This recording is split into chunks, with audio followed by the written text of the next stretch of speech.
Hello, everyone, and welcome in for episode 2 of the newly branded or rebranded Now We Know podcast, where I get an opportunity to talk to some cool people within and around the action figure and toy collecting industry, and have some hopefully meaningful conversations where everybody gets a chance to learn a little bit about some things that we expect to talk about. Sometimes new things that we weren't expecting, wherever the conversation takes us. And I'm very pleased to welcome back for this second episode, the second appearance, at least talking with me. I'm glad to welcome in Thomas Gwyn from NECA Toys, and we are going to talk about some Dungeons and Dragons and some other things today.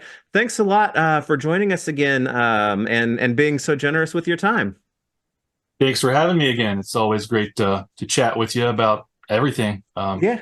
So yeah, Yeah, we've kind of been. I had such a good time the first time that we were able to do this, that I think almost instantly we started talking about doing another one, and I've been fortunate to kind of follow some of the release patterns that make sense with some of the D&D stuff that you have been working on, and we had a little bit of a delay with the new one coming out, but I'm excited to talk about kind of our featured figure today. But I assume work has been keeping you busy as of late, yes? oh yeah. You basically since about the end of December, we've been working on an IP that I think folks will be excited about. But it's been pretty much nonstop on that one license. Obviously, I can't say anything. Sure. Um, Sure. but yeah, it's been a while since I've been on one license for this long. Um, Maybe since we were hot and heavy with the Dungeons and Dragons stuff. But yeah, it's busy. Yeah. Wow, well, that's very cool. It's, with no Toy Fair in 2024, this is about this time is when we're inundated with more news and information. So things are feeling a little bit different, I think, before they get mostly back to normal next year. But that doesn't mean that you guys are gearing up for more announcements, and San Diego will be here before we know it. It's just things seem to move faster nowadays. I don't know why that is, but it's good to hear that you guys have been busy with some new stuff. So that'll be exciting whenever the time is right for those reveals. Yeah. Keep your eyes and ears open. Yeah, Um, yeah. yeah. Oh, well, cool. Well, I mentioned that after the last time we spoke, I think it was right after Strongheart and Zarek were released, and next up, obviously, was already announced was Elkhorn, and I was fortunate enough to be able to grab him on the Target app when he went up for sale, but the ship date kept getting pushed back, and I was like, all right, I should have him soon, and then I had to go back to you and say, oh, he got pushed back for back order, but I found him in the store this past weekend, which I was thrilled about. But in the interim 3 days between then and now, because I wanted to unbox him while we had a conversation about him, it's been torture because I've been so excited to add a new heroic, a good. This is a good action figure to the shelf alongside Strongheart, and I'm glad that you get to come and share some thoughts about him today. Yeah, I'm happy to. I'm glad that you found him. Strongheart was sorely needing some backup. I think we had three evil fighters, Yeah. against one. So Yeah, so yeah. not to say that Strongheart probably couldn't hold his own, but it's nice to have this. I don't know. I kind of picture him as kind of being a bit of a curmudgeon, and you guys have some bio information about him on the back, and it's like it's the old dwarf who's the sturdy sidekick or partner. So as you said, it's good to be populating. The heroic ranks alongside, and having the opportunity to just kind of sit and look at this packaging for the last few days, it's immediately apparent, if you didn't already see it in like the pre-order solicitation photos, that, man, you guys loaded him out like none other. So there's going to be a lot of stuff to get through. So I'd love to talk about that. But to begin, again, much like the TMNT Universal Monsters line, the Dungeons and Dragons line that you guys have been doing has had it's featured artwork from Daniel Horn on the covers, and it makes me.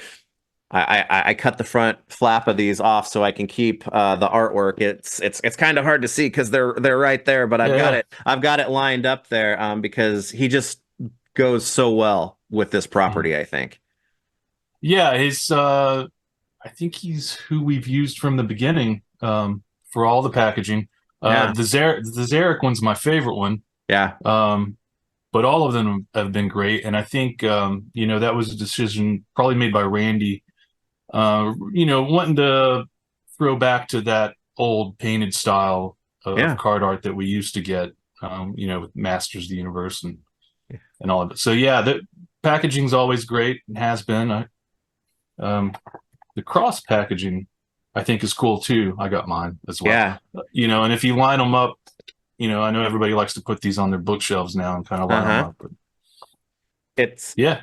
it's fun I don't know. You said put them on their bookshelves, yes, because it is kind of like looking at a series of books Mhm. and being able to see the figure featured. So that's cool. Well, like I said, I've been itching, so I'm gonna start to unbox this maybe as we have a conversation about him, and I'm gonna try to keep the plastic squeaking and whatnot as far away from the microphone as possible. But can you share a little bit about maybe your process or how you began work on Elkhorn and where that journey took you? Because immediately, there's a lot of new stuff going on here, but he shares some DNA, I think, with Zarek, and Yep. I think he lends himself well to kind of be the next figure in the line based on that, right?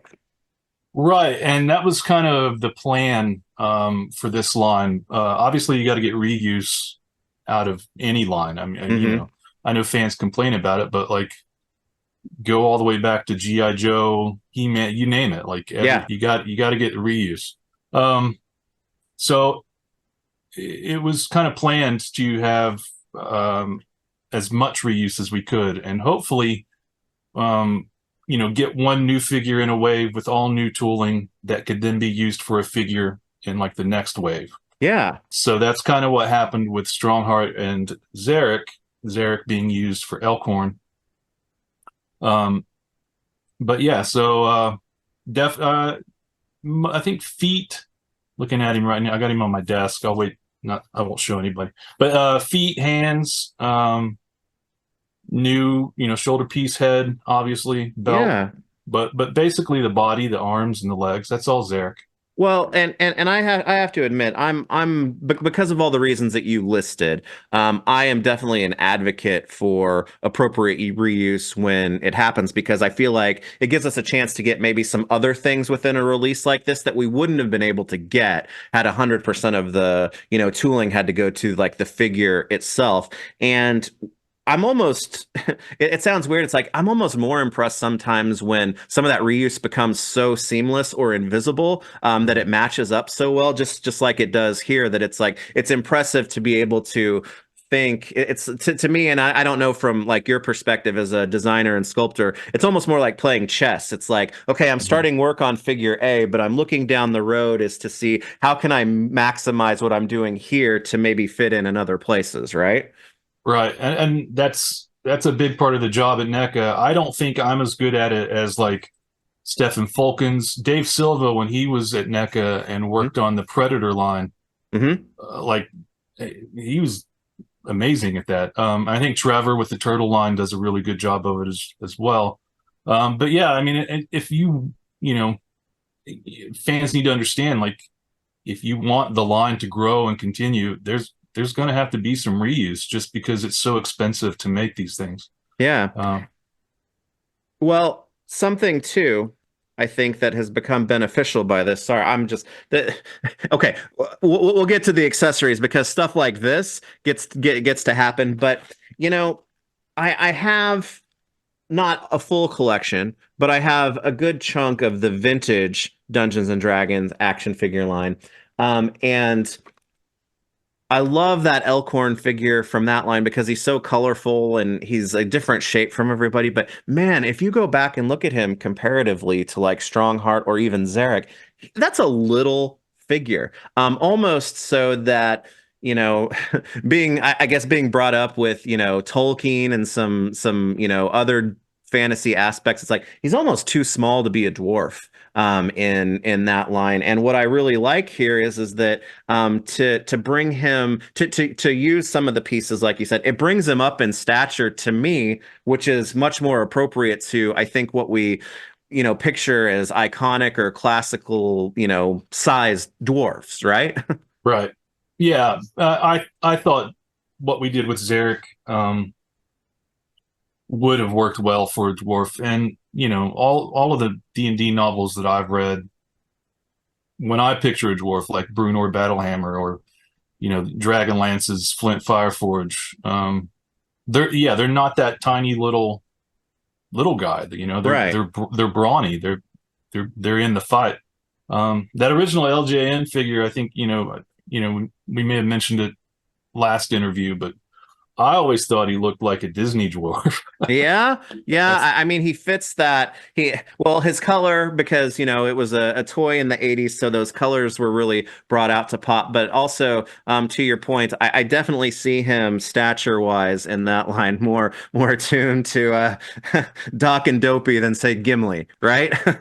Yeah. So when I went to work on Elkhorn, I definitely wanted him not to feel like that. Yeah. Well, right out of the package, I absolutely, like I said, I love the design of this guy, in its classic form and how you have brought him, modernized him and brought him to this line now. And I'm feeling, even from a construction aspect, the joints and everything feel, nice and strong, but everything moves, very nicely with like the rocker ankles and getting some good, uh, range of movement out of the elbows, which I think these elbow styles really lend themselves to being appropriate to a character like Elkhorn because he's smaller in height, but he's also more square, I think, and he's got those like you said, those muscle arms that make him more like a tree stump than anything. And I think that joint really lends itself well here because you get a lot of movement, but then it looks natural on an arm like that. Yeah, and I might get a little bit too much in the weeds with the research, but when you're wearing like a male shirt, Hmm. you don't see muscle tone. It's a very loose, kind of baggy fitting thing. Right. I know we're dealing with like fantasy and action figures and toys and stuff, but that I can't get that information out of my head just because I've researched it. But yeah, so that bagginess lends itself well to that joint too. Yeah, and to that point, I appreciate the in the weeds, perspective when you're doing research and work on this because it interests me to hear kind of the process of design when you're taking, something and I'm talking about him, but he's sitting right here, so I'll knock Melf over while I get him. But there are pieces of this where this classic design is really coming out in this new version of it. I was hoping maybe you could talk a little bit about, maybe some of your favorite elements of his design and places where you felt that, you had a real opportunity to kind of tune things up in terms of detail or whatever else, right? Sure. Yeah. Well, the design started with control art by Dave Silva. Mm. I think it was one of the he's done all the control art for all of the D&D stuff. Oh, I okay. hope one day those things get released or we're able to show them because it's beautiful artwork. Dave is He he's a master in yeah everything that I've ever seen him do. yeah he's just amazing at everything, and the drawings are really great. For Strongheart and Elkhorn, I felt like he took a lot from the original package work, but Hmm. just kind of, kind of updated it, made it more heroic, I guess. That might be the wrong word. Um, No, no, I think that is the right word to use, because if you think about the toys of the 80s and the packaging, I mean, it says right on there if it's a good Right. guy or a bad guy. But if it's a little kid walking by, I mean, even if they can't read or whatever, they're going to, I think, be drawn to characters based off of being able to tell what is this character, and is he good? Is he bad? Things like that. So I think that's a really important aspect of it. Yeah, yeah. Another great thing about Dave, he's an artist. Like he understands, he understood that he wasn't going to be sculpting this, and there was going to be another artist working on um, his translation of the control art. And so he left, or at least it seemed to me like he left it kind of vague and left me opportunities to kind of get in there and make it my own. Um, so, I have Dave's control art, and we already had Zarek's body, so Hmm. that really just left me to focus on, the aspects that we talked about earlier. Um, the head, uh, probably the big standout. Um, yeah, I just wanted him to look like a good, well-weathered, well-traveled dwarf. Um, This and is the head that he comes packaged with. It definitely has that expression of, I'm going to stand here and listen while all of you people talk, and then I'm going to be able to give my piece on it. And then this one is running into battle, right? yeah, yeah.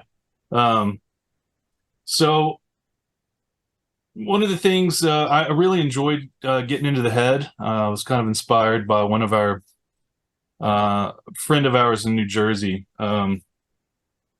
Yeah, you may follow him on Instagram, Mike Jarrett. I Hmm. don't, if you've ever met Mike, he's kind of like a real life Viking. He's just this real boisterous, slap you on the back, hardy har har kind of guy. Yeah. And he's got a big red beard and he's got big long hair, and um, I don't know, something about him got in my head a little bit with Elkhorn, and you know, obviously my influences from the D&D literature. Um, that's all packed in there as well. Um, what I really wanted to focus on with this figure was making him fun. Yeah. Because unlike you, I didn't like the original LJN figure when I was a kid.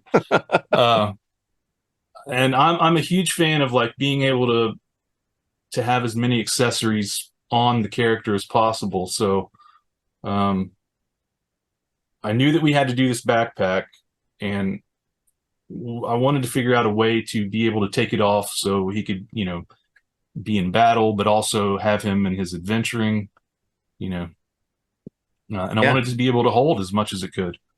So that was probably the most fun for me, was the head and the backpack design. The Um, the backpack, because I mean, I mean, that looks like it almost looks like a modern day like runner's bag or knapsack that he's thrown over his back, and then to your point, brought out a lot with detail and pockets, and it opens. It has places to store weapons. It has a blanket rolled up and held on the bottom, and all of this fits on the back. So it, as you said, you can have it on him or not, right? yeah. And because we're reusing existing tooling from Zarek, who doesn't have a hole in his back, right? So Hmm. how do we figure out a way to attach the backpack to new tooling? And I came up with the little flap, um, to greater or lesser success. Yeah, right on there. I think if I had done it, if I had to do it over, I would have made it that little the little thing that slides in longer. Yeah. Gotcha. Gotcha. Because when I'm playing with mine here at the house, like it you know slides off a little Yeah, too easy. gotcha. But it works well enough for posing, I reckon. Well, and what's great is and this is something we talked about, that I talk about often with the GI Joe classified series, is that those figures come loaded out with a lot of accessories, and Hmm. more often than not, all of those accessories can be packed or stored somewhere on the figure itself. And while adult me is like, that's really cool that it can do that. When I was a kid, that was a huge deal to me because it kept everything there and with him. And because of his backpack and the way that things have been designed and his dagger sheath and whatnot, you can keep most of the accessories that he comes with on him, as you said, as he's adventuring, right? Yeah, his accessories that I believe are core to him should all be able to be carried by him. The everything else that comes packed with him, I think, I think the intention there was to have kind of an accessories pack sort of feel for those weapons. They're not necessarily Elkhorn's weapons. They could be they fit with all the other figures. So Right, right, right. Absolutely. And I would say the backpack is part of that, even though it wasn't removable on, the original figure. But then, mhm. the original figure, this is what he came packaged with. And, I didn't collect the vintage line when I was a kid because it was a little bit before me. I came to it later. And it's cool, but it always also kind of felt strange that he had a sword because I think we have been so conditioned for dwarves as battle implements to be using things like axes and hammers and things of that nature. And oh my goodness, here we go, right? Yeah, yeah. This the inclusion of all those other weapons, that was Stefan Fulkens's product manager. Hmm. His idea. He said, "Tom, can you give us some more weapons?" And I said, "Sure."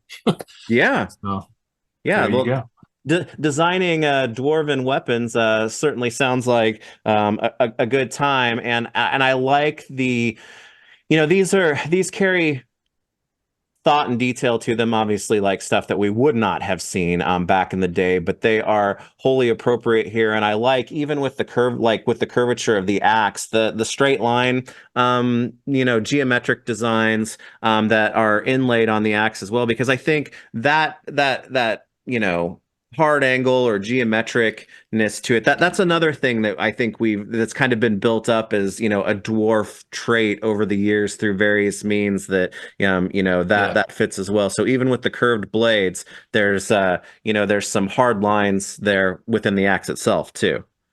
yeah.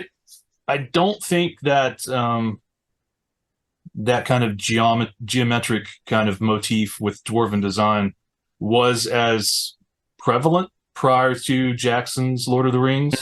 Yeah, Like once we saw that visualization of Gimli, yeah, it seemed like D&D kind of took hold of that as well, and that's kind of like the standard. And um, I believe, I think I originally had some kind of like Celtic knotwork hmm going on there, and the licensor came back and said you need to change that. That's too evocative of Earth, like right. real. So I had to change it to that what you see there, which was more in line with the licensor's um, dwarf D&D. Yeah, yeah. But in my head, dwarves make weapons for everybody in the realm, right? hmm Like they are the smiths, and if you want finely crafted weapons for your army, you go to your pay, local dwarf. yeah, Yeah. pay the price and get Hmm. the best out there, right? Yeah. Well, I like this combination. Just for the posing and display options. There's so much there beyond even his normal sword. But to your point, um, any figures released so far could also pick these up and look right at home. There's I detect with like the hammer, the small hammer and whatnot that was included with Strongheart. The same DNA running through here that Yeah. that was maybe something that he got from Elkhorn, right? Perhaps. Yeah. Yeah. The hammer with Strongheart is a kind of a homage to the cartoon hammer. Mm-hmm. And I didn't want to make it. Uh, I felt the cartoon hammer was too looked too much like Thor's hammer Yeah. from the MCU, and I didn't want to, I didn't want to have something that visually reminded people of that. So I went a little more classic, I guess. Well, um, the classic look of it and the inspiration is cool, but like I said, I still love where I'm seeing that carried through here to give some Mhm. cohesion, across the line and from figure to figure.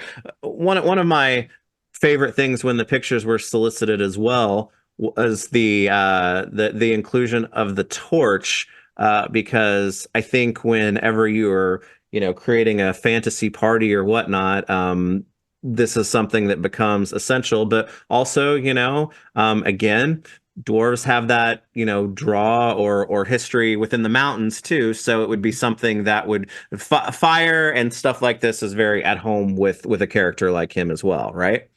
Right, and that just goes with his kind of adventurer's pack Hmm. and all of that. Yeah, certainly. I mean, if you're going to be in a cave or dungeon crawl or whatever, you're going to have light. Yeah, set up camp in the cave so you can take a little bit of a load off after Hmm. a busy day of adventuring, right? With the Yeah, bottle. yeah. I think it's in the Dritz novels. They have a drink called Gutbuster, which is some sort of dwarven concoction Uh-huh. that not many can handle, and that was my intention for that. But I mean, it could be anything. It'd be water.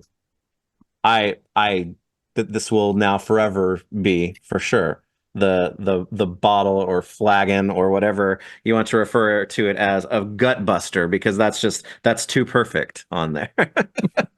But also some of the thing, a couple of the accessories that I think a lot of people were really drawn to when he was revealed. Can we talk about, the crystals and the heart as well? Because they're made of this really cool translucent plastic. The heart is obviously something with its lines and stuff like that it was, made or carved. And I was hoping maybe you could kind of talk a little bit about the influences of the purple crystals and then this heart stone too. Yeah, the purple crystals were just random treasure, right? If Yeah. you're a dwarf caving, searching for gemstones to inlay into your sword hilt or helmet or whatever, you might find some amethyst or whatever that purple stone is. Um, the Heartstone is the Heartstone. Yeah. Our first appearance, I don't, might be the second appearance, official second appearance of all of the characters from the LJ line was from the module D&D module quest for the Heartstone, Hmm. and it was the MacGuffin, as they say, Yeah. that everybody was after. And I thought it'd be a great way to include that with the stuff carried in Elkhorn's pack. I was going to say it feels very appropriate that it wound up in the possession of our sturdy dwarf Yeah, here. Yeah. um, it's kind of it plays a big role in Strongheart and Warduke's relationship, Hmm. because they used to be friends. Yeah.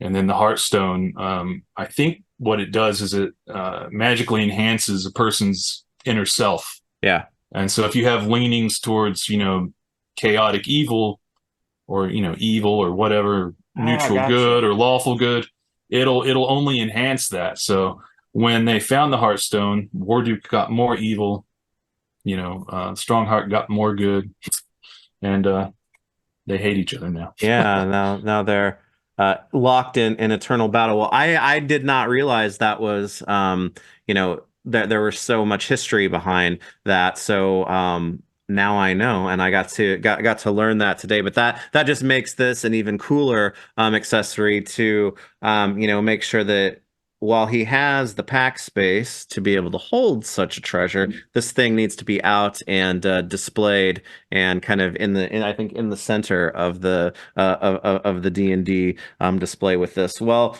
um, getting to hold on to him. I noticed, obviously having things like the chainmail that you talked about, the textured pants, those are really cool. A lot of the paintwork, or even it looks like there's some printing work done on the face as well. The eyes are extremely expressive, and I love the realistic, going the grade from, going to the dark to the light on the horns of his helmet as well, to bring that into, for a fantasy dwarf character to seem more realistic, I suppose, than the bright yellow from the vintage. So he feels, very fantastical yet very grounded too. Like, I wouldn't be so surprised if, you ran into him at some point, but know that he also is very otherworldly at the same time. So that's a cool balance. Yeah, all the paint is by the wonderful, talented Jeffrey Trapp. Yeah. Um, and he does the technique digitally in Illustrator, I believe, for like all the faces. Mm-hmm. And it's really weird when you see it because it's all laid out flat, and then they do something with a spray Yeah. process in China that gives it that real kind of look. We Well, actually had, the eyes have a shininess, a gloss to them that nothing else yeah, has too, which is really cool. yeah, I thought so too. And I don't really have much input in paint, but when you read it, if you read enough of the novels that have dwarves in them, it seems more often than not with the dwarves, they talk about a sparkle in their eye. Hmm. I don't know, I don't know why, but so it was kind of cool to see that life in this figure. Uh, Yeah. Well, yeah, and he like Zarek gets an alternate head. And we kind of talked about it, before, with like this to me feels like a battle cry head. How do you, when you had the opportunity to include a second portrait, because I know alternate heads can be some of the most expensive pieces to produce because they have all of the fine detail paint and whatnot to it. How when approaching a character like Elkhorn, how do you decide on, what's appropriate as far as expressions for this guy? I mean that it really comes down to I always go to what would I want as a kid, Hmm. what would I want to play with, um, and obviously he's going to be adventuring and he's going to be battling, so Yeah. the screaming face. I think there was some discussion early on about maybe doing like a face plate, like we Oh, did okay. with the gargoyles Uh-huh. figures. But because of all his hair and whatnot, we couldn't. There wasn't really a good way to do it, Gotcha. so we just had to include a whole new head. Well, Um, and I like the ponytails that both of them have. It's articulated so that it twists and it can be moved around. But I appreciate how it sits up on his shoulders a little bit, and because it can move, it really helps to facilitate some of that backwards head movement that might be more yeah, limited, and it would get in the way of the pack if his ponytail was hanging down his back, right? yep. Um, that that's obviously intentional design, but I think it comes more out of fact of maybe not more, but when we're sculpting digitally, um, I'm going to use some jargon here, Yeah. but so if you have two pieces floating in space, they can't intersect one another, Hmm. or you have what's called the intersecting vertices. And if China sees that, they flip out. So we have a process where we go through and make sure that no parts are touching one another. We have tolerances that we have to adhere by, and so when I can't have his ponytail kind of flopping over his pack or whatever. And his beard was limiting his movement as well. So, do what you can. Well, I will say, because I mean, if you collect action figures or you've been collecting them long enough, you know the movement expectations when you have characters with long hair, beards, and whatnot. But I've got to say, for having, a ponytail and a beard, you get some good movements, and I really appreciate because it can be there. It's like he's got that side head tilt that he can kind of like look up maybe at Strongheart and be like, "What are you talking about?" That kind of thing. So it adds to the expressiveness of the figure for sure. Yeah, yeah. And I mean, for me, that's what it's. I try to walk that in a nice, perfect balance between sculpt and kind of playability. Uh-huh. My background, education and toy design, that's kind of the philosophy behind everything is like it should be fun. It should be a toy. You should be able to play with it, and it worked really well. Yeah. Yeah. So, if I can get away with as much playability as I can, then I will. That's same. And I love the thought going into that. And we talked about how his coloring and the details really bring him forward, not only into modernity, but kind of more grounded. I think a couple of things, though, that I have to say that I'm very glad for is the retention of the blueness of his beard, but then also that this was a color that I loved as a kid, and maybe that's what kind of draws me to him is the garish pants color that don't really go with the rest of the outfit, but it's kind of perfect at the same time, right?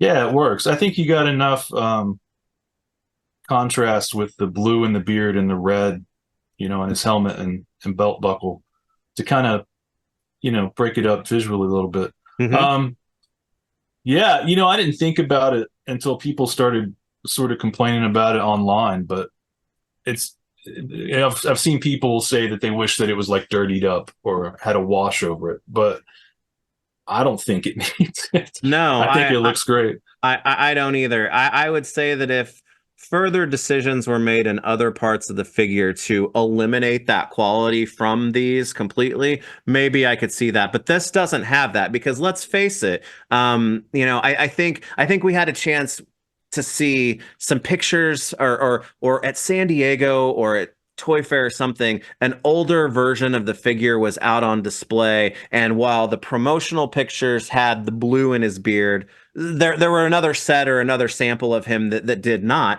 And that's something that I know a lot of people took note of is that they really wanted that blue to be retained here. And while it's not, hey, it's like I dyed my hair or my beard completely blue. It has some highlights on the outside on the kind of tops and fronts of it. So how was that a challenge in terms of finding the right balance in terms of retaining the one of the I think iconic pieces of the original design, but bringing it in where it felt appropriate here? That was all Jeff Trapp again. There was some discussion about how much blue to put in it, and Hmm. I think Jeff felt like you know he wanted it to be more realistic. I think you were saying earlier the figure feels like you could actually run into him Yeah. in real life, but you could also tell that he comes from a fantasy world, Yeah. and so I think that was the balance that Jeff was trying to get, and so he didn't want to make it that glaring bright blue beard. He used the blue in more of a muted way, and Yeah. I think it works great. Yeah. Well, and it's funny. I love it when I get something that's kind of adapted from something that existed before, because looking at something like this, I've stared at this figure for probably hours at this point over the course of my life. But what I something that you I that's always fun is when you don't notice something about a vintage figure that then is called out and brings, it's brought to your attention here. Like I think the dagger sheath is something that could be easily overlooked. I mean, obviously it's there and it's there, but something that it almost sounds silly is the downturn part of the boots that come or the wraps that come and cover the tops of the shoe part of his boots are really brought out here too for not only a color contrast but kind of just like a neat design wrinkle that it's like, oh yeah, that is present here, but I don't know if I ever would have really thought much of it until I saw it here, right? Yeah, I mean we had to do new shoes for him anyway, so Yeah. why not?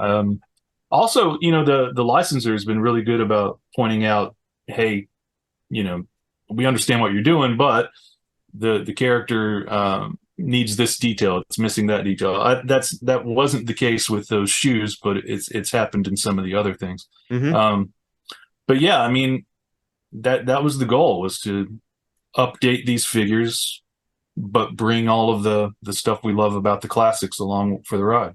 Yeah. Yeah. Well, man, last year was funny because I think when you're a collector and you collect a lot of things, you're very cognizant or conscious, I guess, of when you get something new in your hand. It's like, okay, this has potential to, be my favorite of the year or list really high up there. And it was strange because I got Warduke so early in the year last year. I was like, okay, he's going to be the shining example. And then Strongheart came, and I was like, whoa, this is even better than Warduke. I see. I feel like Elkhorn is continuing maybe the maturation process of you know the integrated iconography with the designs that are appropriate with what you guys are creating. And I think that's really fun to see because there's so much expressiveness in this figure. I'm pretty much waiting for him to start talking to me right now. So I mean, is that something that you feel as you continue to design and sculpt figures as a line like this moves along, that each one kind of builds off what came before it? Yeah, some of that, especially early on, was uh, me still learning how to sculpt digitally. Hmm. I think Warduke was the second digital figure I had ever done. And then right after him was Alf, and then Zarek.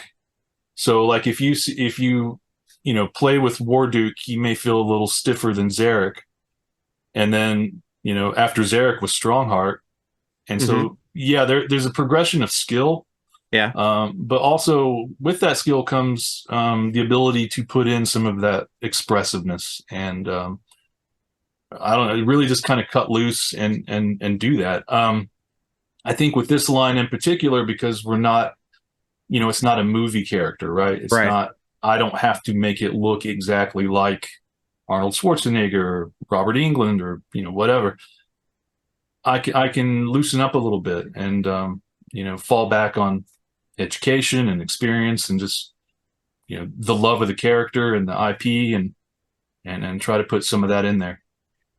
Well, it definitely comes through. And you mentioned, your work with the licensor and whatnot. I think that's got to be something that, you take cues from them saying, hey, we need this here, but then you're coming up, with some pieces that are, make it that are a part of the final figure. So obviously something that's gotten the approval of the licensor. I mean, that's an interesting relationship to, kind of rely and need to be cognizant of each other, but somehow working together to further something that's never been done before. Because yes, this is a long-standing D&D character. Yes, he had this tiny little figure back in the early '80s, but this is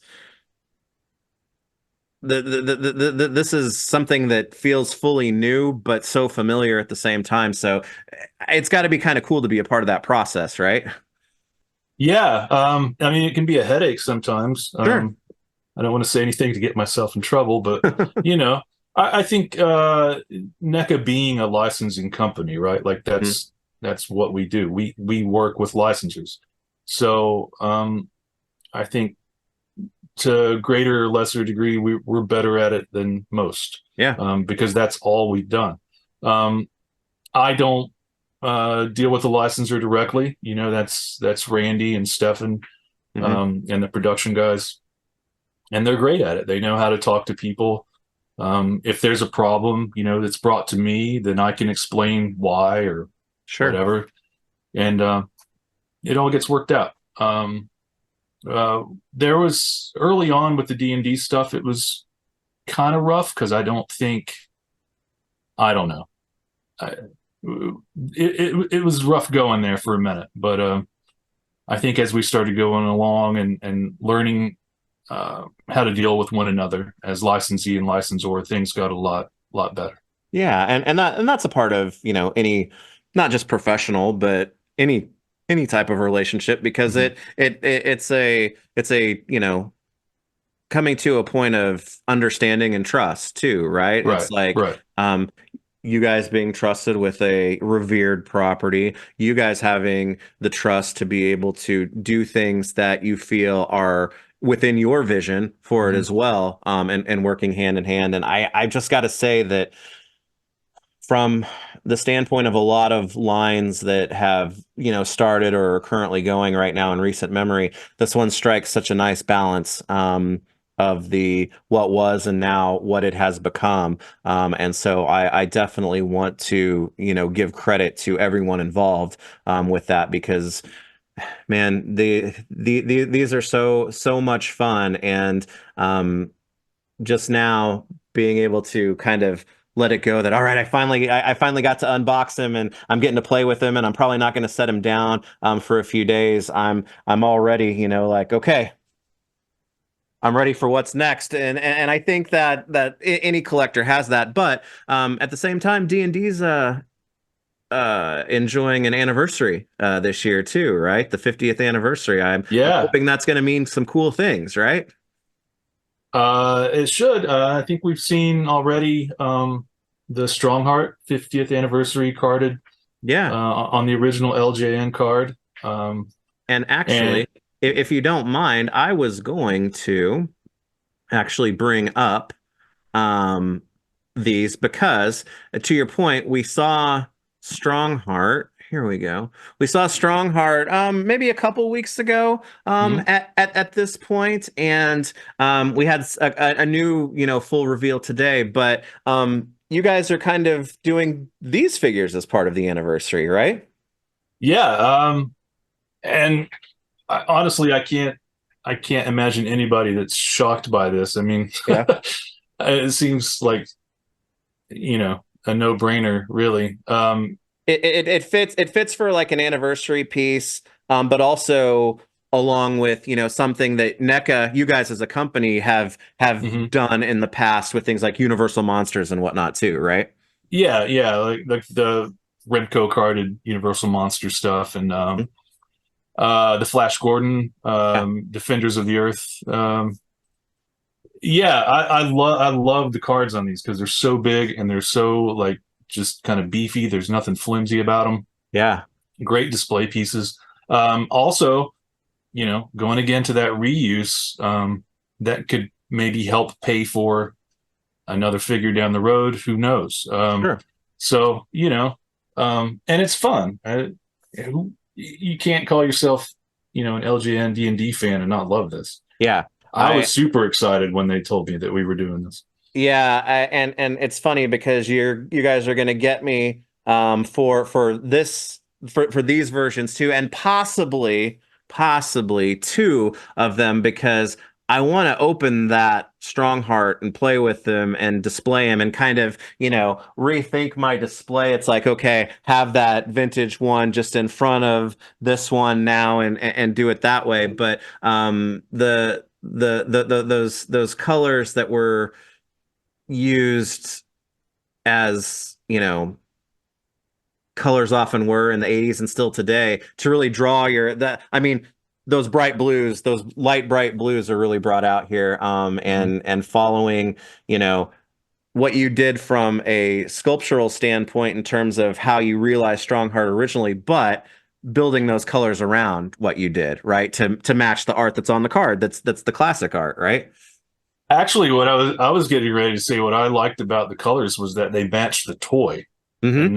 Yep. not the card. Like, because I have one of these here, sitting here with me, and I've been staring at it, for the past couple of weeks, and I started thinking, why didn't they paint the lion white, on Yeah. his breastplate? But that's the way the toy is, Oh and yeah. and Right. I don't know if you can see it from that image you have up there, but it's got the sparkly old fabric that we used Uh-huh. to get. At first when I saw the pictures at first I was like, "Oh, I just had a second look at it. I was like, I don't know if the cape's on there, but soft good capes with that it's almost a strange texture of fabric, right? Yeah, I can't remember what it's called, but yeah. Oh, here. Okay, hold on. I gotta stop sharing, and I gotta bring you forward so we can see that there. So I have one. They sent me one a while. I mean, that's how big the card is. I mean, it's Wow. it's it's Yeah. huge. Um, but yeah, I haven't taken him out of his tray yet. But yeah, it's the good stuff. Yeah, yeah, because the hit on Strongheart and Melf is another one of the vintage characters where it's like it's kind of got a plainness to the front side, but then the back side that would be displaying out. It's got almost like a netting like or a large stitch quality to it with like the sparkles built Yeah, into it, right?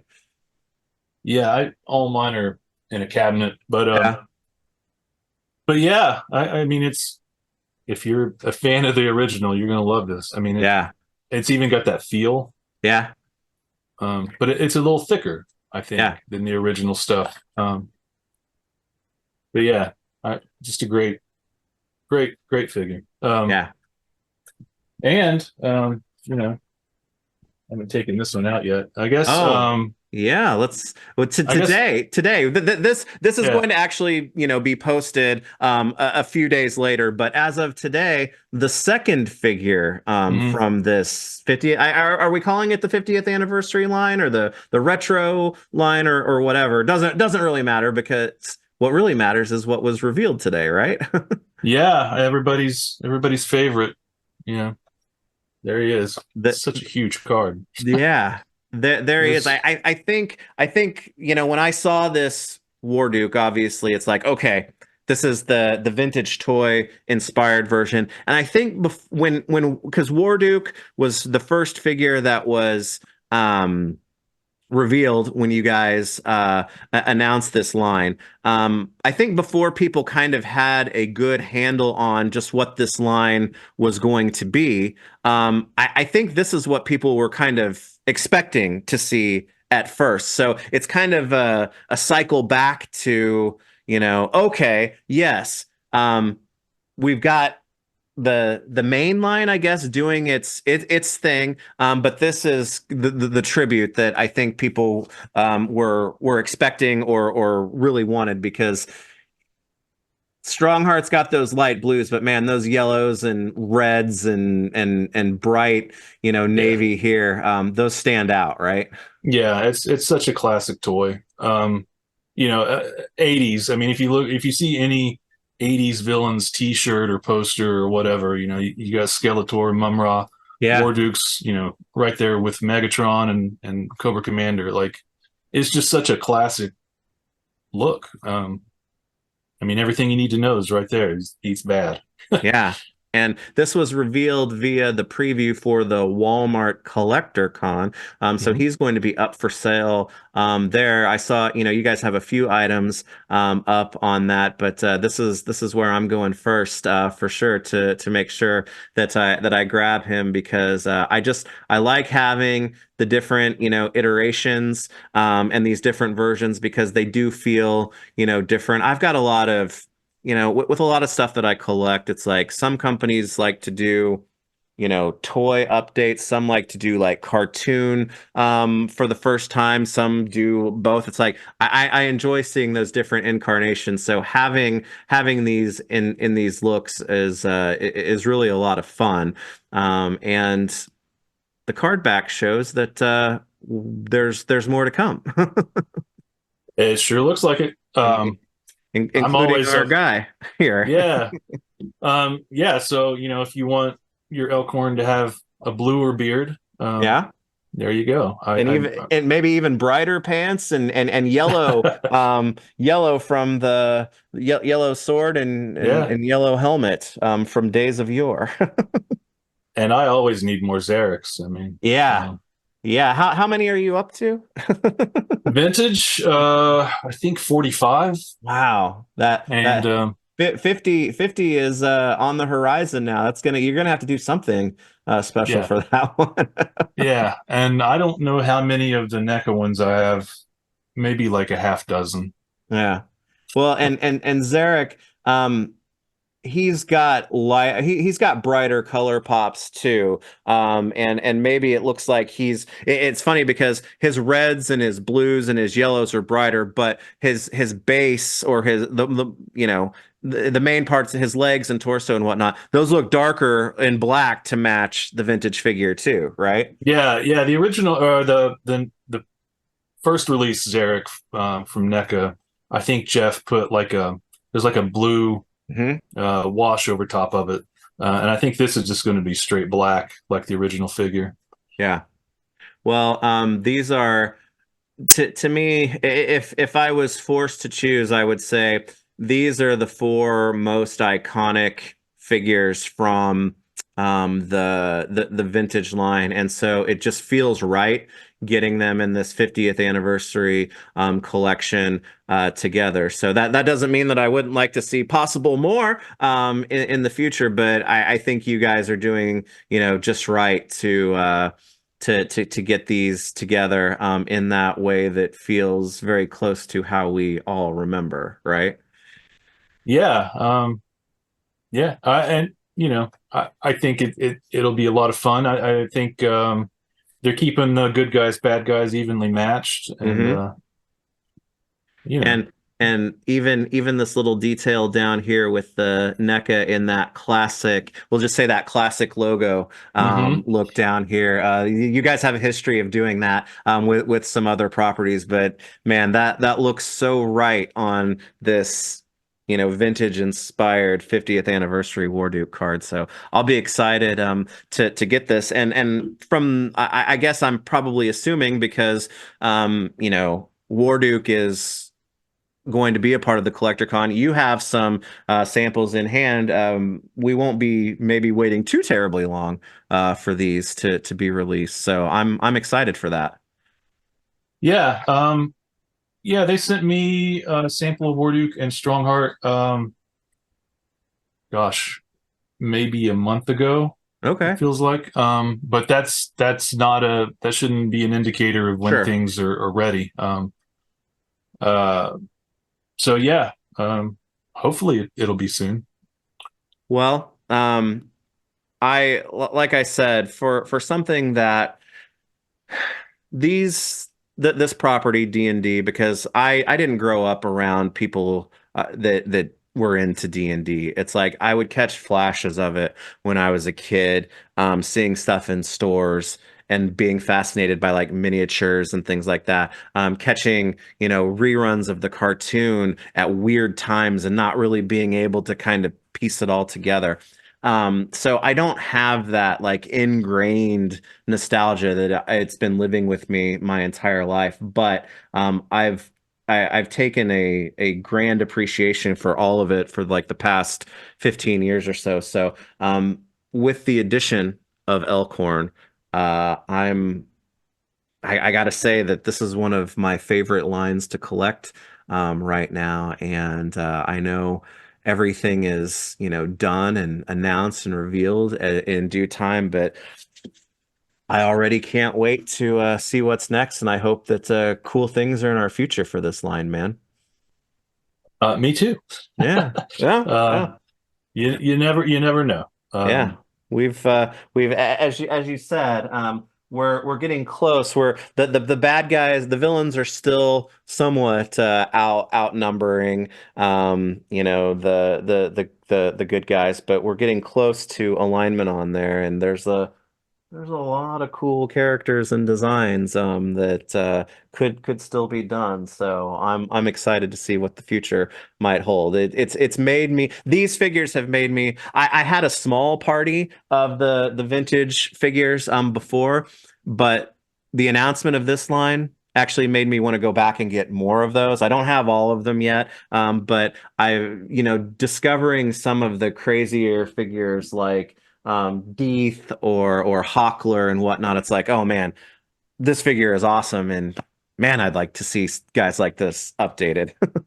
Yeah, and I think it's great. People collect for different reasons.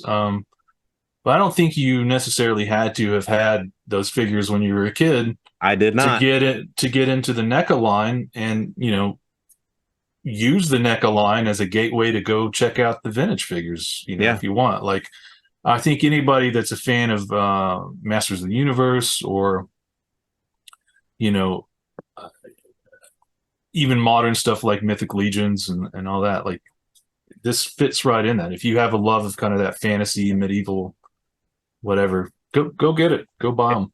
Yeah, that's what I was going to say. I mean, obviously the characters themselves were built on, classic iconography, and whatnot, and that it's pulled forward. So to your point, even if you are looking for or are drawn to, an iconic looking fantasy line, and maybe you don't have anything in the roots of it, you've got those.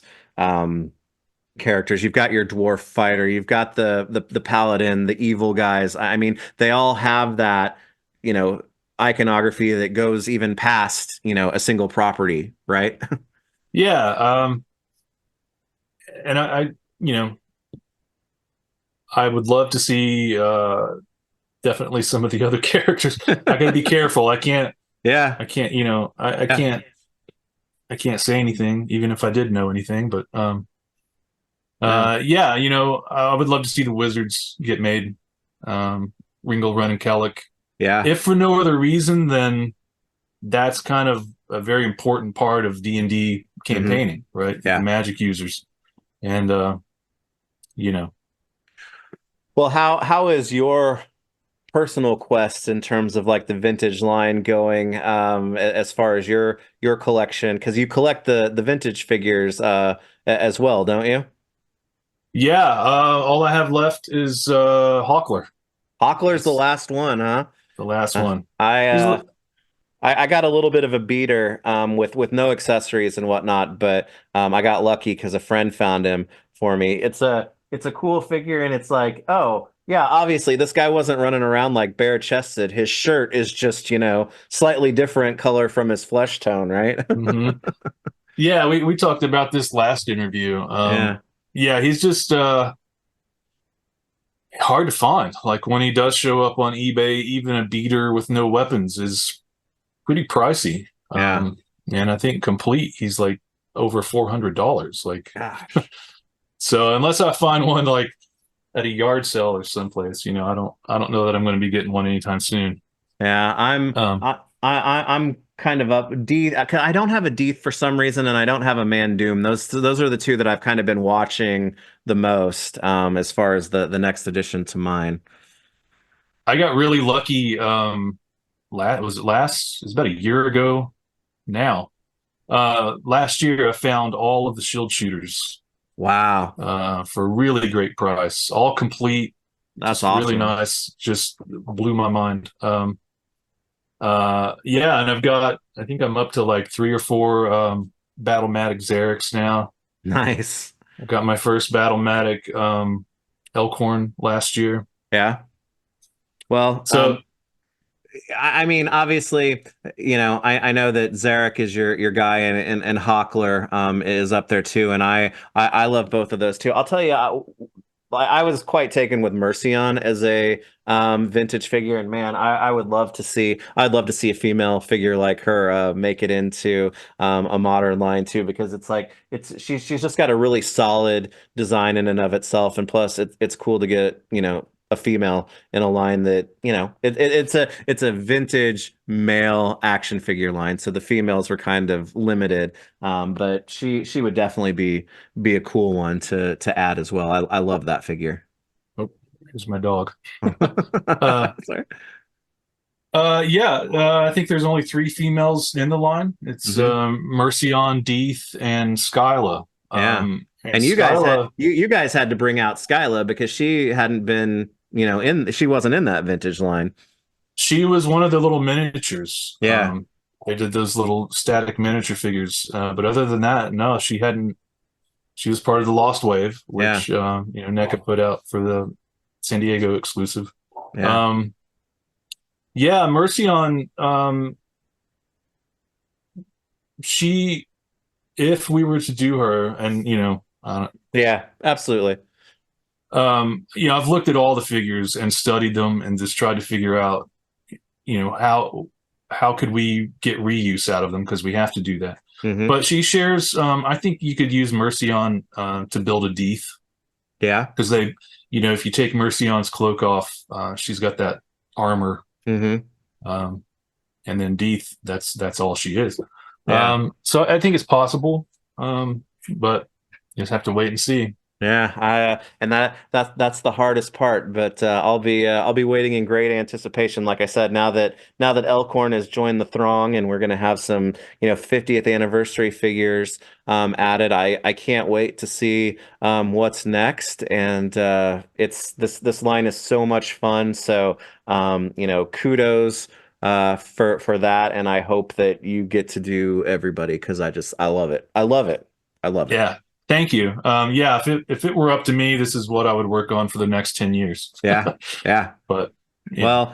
We talked to close because I like to do this a little bit. To close, we talked a little bit about, your adventures in collecting the vintage D&D line, but I know that the last time we spoke, we talked about a few things that kind of appeal to us, and then I feel like you made some progress with picking up some vintage pieces and whatnot that were missing from your collection. What have you added to your already impressive collection space that I see behind you recently? Well, you right behind you there, underneath your D&D stuff, inspired me to go after the Remco McDonalds. Yeah. And I'm four deep now. I'm missing Mayor McCheese, Big Mac, and Captain Crook. Okay. But I got everybody else, and I absolutely love them. They're Yeah. just great toys. They're wonderful toys. Yeah. Um, They are great, and I don't want to say this because they're some that but man, Mayor McCheese and Big Mac, those are my favorites from that vintage line. They're great toys, but I think they lend themselves to being toys better than everybody else even. yeah. I mean, they're anthropomorphic hamburgers. I mean, Yeah. you Yeah. can't beat it. I don't. You got to find that right price, and I it doesn't have to be complete, but I'd like Mhm. it in good condition. Yeah. Um, I don't know why I'm having trouble finding it. I was in Asheville, North Carolina, a few weeks ago at a show called Assembly Required. Hmm. It's a show for bootleggers and bootleg toy makers, Sure. and resin guys, and um, somebody was there, and I can't remember the artist's name, but they do this bootleg figure. It's like a He-Man, like a 5-inch He-Man body, but they all have Mayor McCheese's head on them. That's awesome. And I was with my buddy, and I was like, "That's why I can't find Mayor McCheese, because this person's like buying them all up." And Oh, okay. So they're actually using the vintage parts yeah, for it. yeah, Oh. they're like Oh. doing a head swap, but they had like a dozen Mayor McCheese heads on these He-Man bodies. Oh Uh, man, they're draining the supply chain in a market that's obviously there. yeah, they're like me and these Xerics. Yeah. They're Yeah. everywhere. What else have I gotten? I got this is not vintage, but Dark Wolf. Yeah, oh, yes, from Got him. Frazetta. Yeah, got him riding Dave's Triceratops. I think it looks good. Yeah, It's a he's at great home. figure. Yeah. Did you see that they have teased Tigra and shown some not, you know, straight on pictures or whatnot yet, but she's gonna be next. Yeah, I'm excited for that whole line. I can't wait for Necron Yeah. and all of them. I hope they go deep with it. Yeah, me too. Um, yeah, and they're great figures. They're just really well done, well sculpted. They feel good. Yeah. I love that you can take off like the fur and the wraps of his boots. Uh-huh. Like that was inspiring. Yeah. Uh, File that away. uh-huh. I got the Mythic Legion's Poxus wave came in. Yeah. Amazing as always. Yeah, Um, I've got some I got a couple of wizards that are gonna, kind yeah, of join the I got throng those. somewhere. Yeah. And the Robo Skull vintage O-ring figure. Oh man. Jeez Louise. I'm living vicariously with that, but man, they You just got to I had a get one, chance to dude. meet those guys at PowerCon this past year. Just awesome dudes, and they're just doing it right. So I'm glad to Yeah. see the stuff that they're working on turning out so well. And talking earlier about being able to include all the accessories on the figure. I mean, Hmm. it's such a well done figure. Yeah, When I got it in the mail and opened it up, I literally felt like I was opening a birthday present from when I was like 10 years old. that's awesome. Because that card art really hits you. You Yeah, know, yeah, yeah, definitely get one of these, man. You'll love it. yeah. Yeah, it might open a box of worms, but Yeah, I know that's what I'm afraid of. That's what I'm afraid of because, I think, you mentioned that you went after some of the McDonald's stuff after the last time we talked. Well, you returned the favor by pointing my ah, attention, I think, originally to this Mayor McCheese Little People homage from Sugar Frosted Toys. And I know that I have subsequently pointed some people in the direction. It's amazing how perfectly mm, he works in this format too, right? This is so much yeah, fun. yeah. Those I don't know the guy, but yeah, I saw that and was like, Nick would like this. Yeah. And Yeah. so, and it's great because he posts kind of his progress, Uh-huh. and he's, you know, really meticulous about it, and in a way that you want to see from a toy maker. Yeah, You can tell he loves it. absolutely. And because the design's there, but the style fits perfectly. And I mean, Mhm. he's kind of a madman because he procured some vintage Woolworth price sticker. I mean, this isn't a recreation. That's an actual vintage Woolworth price tag that he put on these, which is amazing. Yeah, yeah, that's really good stuff. Uh, well, I think things are feeling very well rounded when you're collecting some cool D&D stuff, some fire and ice stuff that, kind of go together. But then, man, McDonald Land is right alongside it. So Yeah, like we spoke last time. I just love toys. I got my Fisher Price Adventure People, cabinet right over there, and heck yeah. um, yeah, I just love it all. Mad Balls. Yeah, I've got such a weakness for especially the head popping mad Hmm. balls. That's one of my those are some of my favorite pieces in my collection. And Absolutely. I remember as a kid it was like I want every single one of these, and I didn't have them all as a kid, and I had to buy some of them a few times because those Hmm. little ejector pieces on their necks were so prone to breakage. But those are Yep. so much fun. Yeah, I only ever had Wolf Breath when I was a kid, but Hmm. man, I played with him so much. Yeah.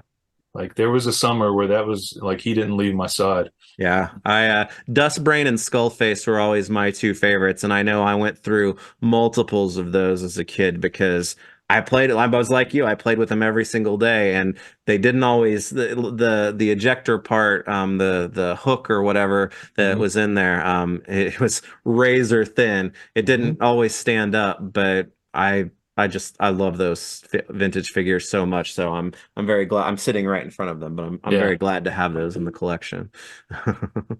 Yeah, like I said earlier, everybody's got their own reasons for collecting whatever it is, but I just love toys. I love good design.